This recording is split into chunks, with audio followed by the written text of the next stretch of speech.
These women have worked tirelessly this year to have an excellent organization, and they lead your organization with charm and with dedication and with commitment. It takes monthly board meetings, but it also takes committee meetings and multiple other things. I want to say thank you so much to our current board and to welcome our new incoming board.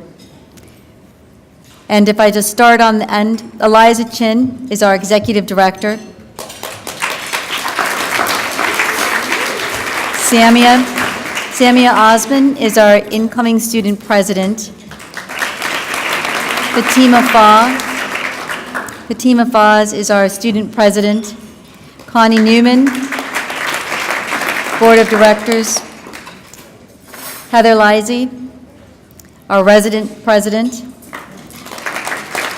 Kim Templeton is our president-elect, and in about 2 seconds, she will be the Madam President. Rizana Hafizullah, our immediate past president. Shanaz Fatah, our treasurer, who will now become one of our board of directors. Roberta Gebhardt, our board of directors. Deani Liu on the board of directors. And our new member, Paulette Cazares, and her beautiful daughter, who she lets me smell every now and again. Anna Maria Ross, our new board of directors,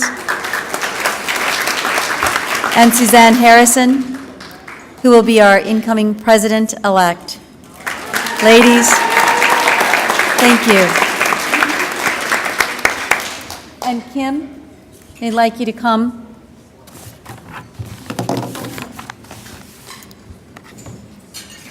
This tradition of pinning the incoming president, I must tell you, is done with much relief by the outgoing president.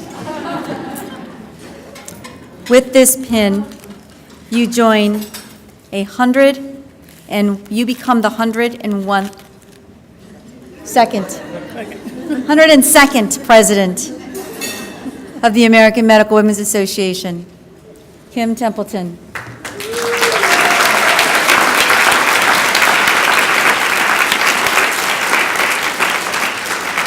Inaugural address.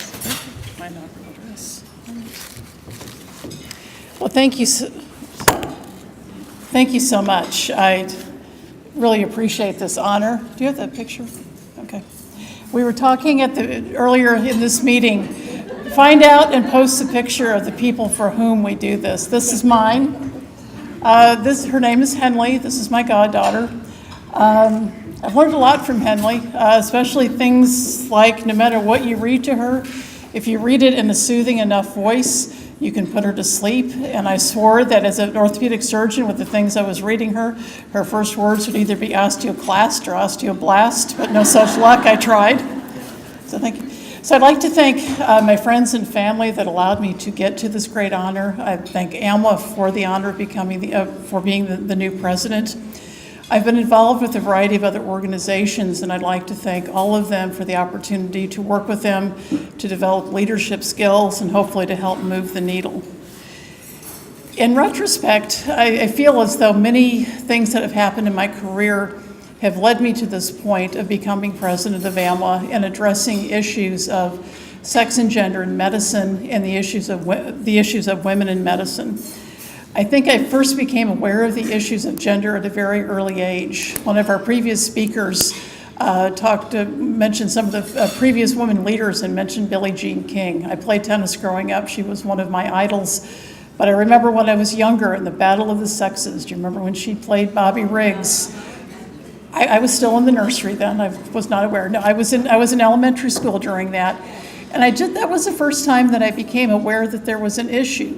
I remember hearing all the derogatory comments, and there was no way she was going to win, and I didn't understand. This seemed like a level playing field. What were the options? I'm kind of a rule follower to the extent that I read the program for tonight. It's like, oh no, I ate my dessert. I wasn't supposed to eat until after I was inaugurated. Sorry, messed up. But I was so upset with the Billie Jean King thing, I thought, we're going to take action. So I organized a protest for the girls in my class, and we were going to go march out on the playground and carry signs to support Billie Jean. I have no idea why. But I learned a lot from that. First of all, obviously, that women are going to face an uphill fight until we continue to battle and make some of the issues known, that it's okay to speak out against authority. However, it also, if you're going to do that, it's important to get buy-in because you don't want just you and your two best friends out on the playground by yourself because you look really stupid. So you do have to get buy-in.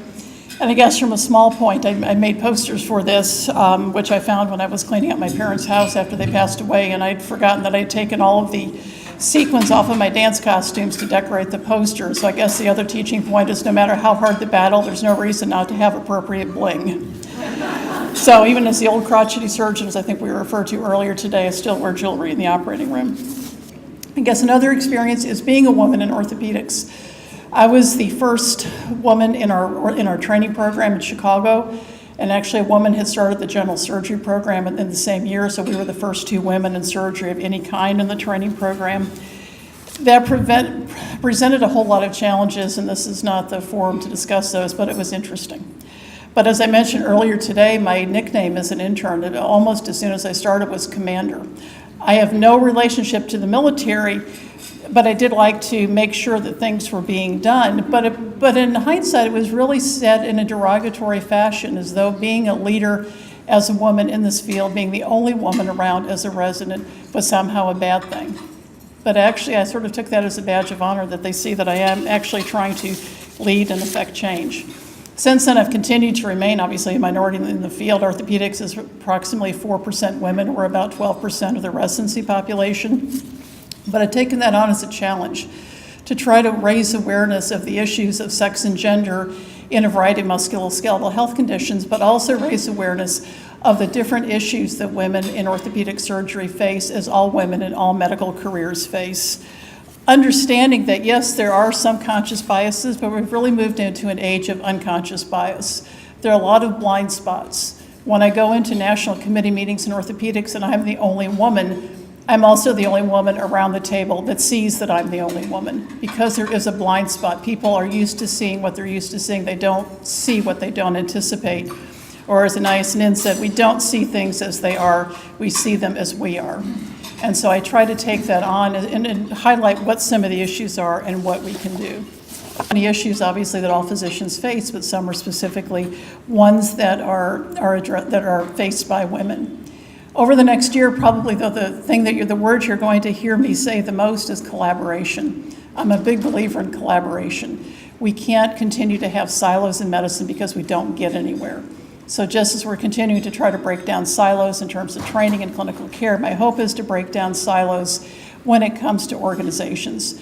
There are a lot of organizations that are working on a lot of projects. Some of them have similar interests. Why not band together, and why not have AMWA be the convener of these other groups and really show the way on how we can continue to work together and improve the care of all women and improve the career of all women in medicine. Thank you.